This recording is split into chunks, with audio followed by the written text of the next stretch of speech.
ইনিংসের প্রথম বলটা ওয়াইড ছিল হার্দিক পান্ডিয়ার।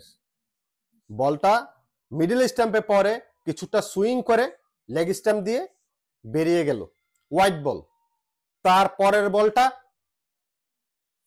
অফ স্ট্যাম্পের বাইরে ফেলে বাইর করার ট্রাই করছে এবং সাথে সাথে সাইম আয়ুব ক্যাচ তুলে দিয়েছে এবং তারই সাথে একটি জীবনের পরিসমাপ্তি। 1 রানে 1 উইকেট হার্দিক পান্ডিয়া পেয়ে গেছে, আউট হয়েছে সাইম আয়ুব। এই মুহূর্তে ব্যাট করতে নেমেছে মোহাম্মদ হারিস, ফাখার জামান নামে নেই। দ্বিতীয় উইকেটের পতন। ক্যাচ ধরেছেন হার্দিক পান্ডিয়া, বল করেছে জাসপ্রীত বুমরা। অসাধারণ মিল, কারণ প্রথম উইকেট পেয়েছিলেন হার্দিক পান্ডিয়া, ক্যাচ ধরেছিলেন জাসপ্রীত বুমরা। দ্বিতীয় উইকেট ক্যাচ ধরেছে হার্দিক পান্ডিয়া, বল করেছে জাসপ্রীত বুমরা। 6 রানে 2 উইকেট, 1 ওভার 2 বল শেষে। এরকম মোটা না, আমি জাস্ট দুষ্টামি করলাম। আরেকটি অপমৃত্যুর সম্ভাবনা দেখা দিয়েছে। এলবিডব্লিউর আবেদন করেছে জাসপ্রীত বুমরা এবং আম্পায়ার সেটাকে আউট দিয়েছে। এখন ফাখার জামান সে রিভিউ নিয়েছে। দেখার বিষয় হচ্ছে এটা ইম্প্যাক্ট লেগ সাইড হওয়ার পসিবিলিটি আছে। আমার কাছে প্রথম হঠাৎ দেখায় যা মনে হয়েছে, এখন আমরা বুঝতে পারবো রিপ্লেতে যদি আরেকটু দেখি। ইম্প্যাক্টটা ইনসাইড ইচ, সম্ভবত এটা হয় ইনসাইড ইচ না হয় ইম্প্যাক্ট রাইট। আমি যেটা বলছিলাম পিচিং আউটসাইড লেগ, ইম্প্যাক্টটা লেগ সাইড, আমি যেটা বলছিলাম আউট না, বেঁচে গেল এবারের জন্য। প্রথম দেখায় আম্পায়ারের দৃষ্টির চাইতে কিন্তু খারাপ দৃষ্টি না। এই মুহূর্তে পাওয়ার প্লে শেষ, 6 ওভার শেষে পাকিস্তানের সংগ্রহ 2 উইকেটের বিনিময়ে 42 রান। 19 বল ফাখার জামান খেলছে 11 বলে 16 রান নিয়ে এবং শিবজাদা ফারহান খেলছে 19 বলে 19 রান নিয়ে। তৃতীয় উইকেটের পতন। ডাউন দ্য উইকেট এসে স্ট্রেট ড্রাইভ করার ট্রাই করেছিলেন। সেখানে ফাখার জামান 15 বলে 17 রান করে তিনি আউট হয়েছেন আকসার প্যাটেলের বলে। আরেকটি উইকেটের পতন। ক্যাপ্টেন সালমান আলী আগা এইখানে আপনার বরুণ চক্রবর্তীর বলে আউট হয়ে গেছেন। যদিও রিভিউ নিয়েছেন, আমার কাছে এটা ঠিকঠাক আউট মনে হচ্ছে। আমরা একটু রিপ্লেতে যদি দেখি সেখানে আমরা দেখতে পারবো, হ্যাঁ, বল মিডল স্টাম্পে পরে লেগ স্টাম্পের দিকে যাচ্ছে। ইনসাইড ইচ হওয়ার সম্ভাবনা বোঝা যাচ্ছে না, আসলে ইনসাইড ইচটা আসলে বোঝা যাচ্ছে না এখান থেকে।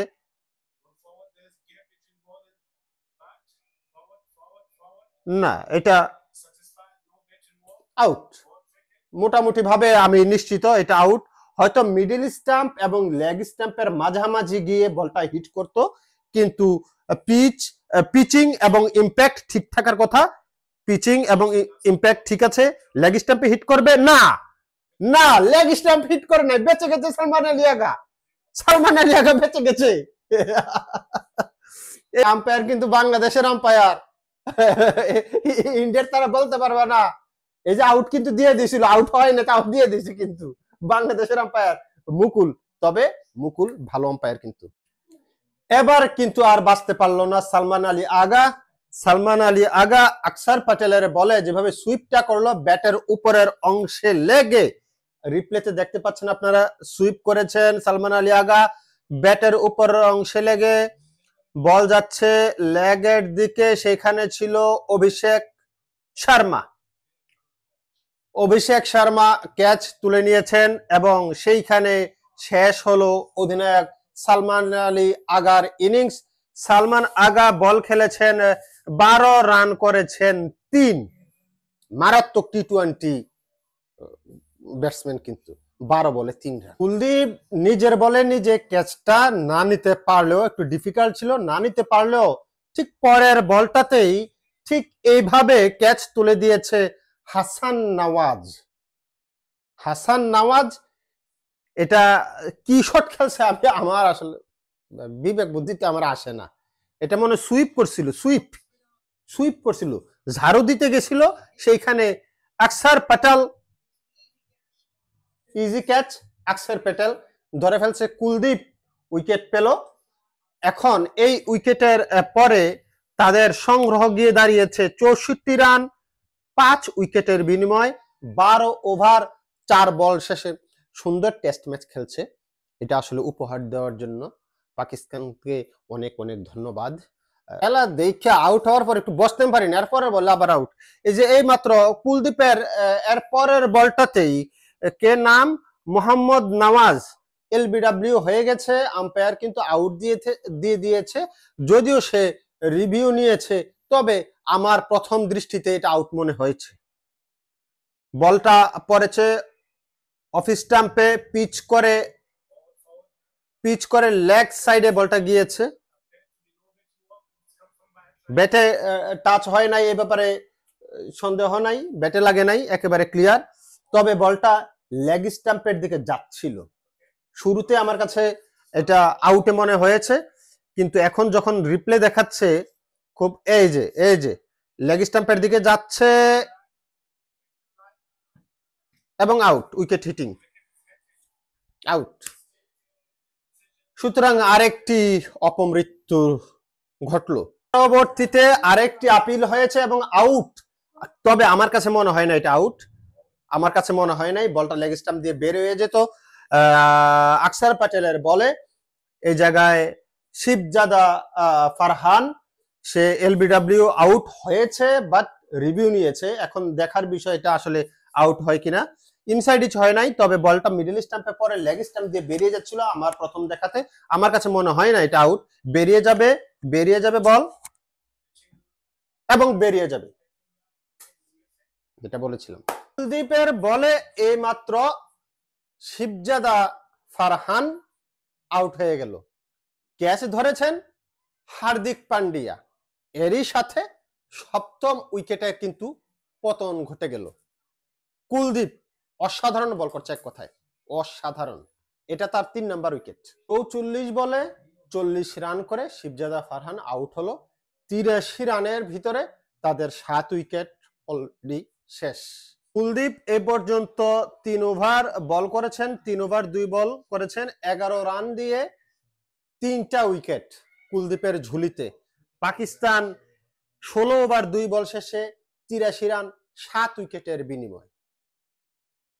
শাহিন শাহ আফ্রিদি চমৎকার একটা ছক্কা মারলো, চমৎকার একটা ছক্কা মেরেছে কুলদীপকে, বল চলে গেল সীমানার বাইরে, চমৎকার ড্রাইভ, স্ট্রেট ড্রাইভ, বল চলে গেল সীমানার বাইরে, 6 রান শাহিন শাহ আফ্রিদি। এরই সাথে মনে হয় আরেকটি উইকেটের পতন, এটা হচ্ছে বরুণ চক্রবর্তীর বল। বরুণ চক্রবর্তীর বলে সুইপ করতে গিয়েছিলেন, সেখানে ফাহিম আশরাফ, ব্যাটে লাগে নাই, সুতরাং এটা আমার কাছে মনে হচ্ছে এলবিডব্লিউ হয়ে গেছে, ক্লিয়ার আমার কাছে মনে হয়েছে প্রথম দেখাতেই, এবং আউট।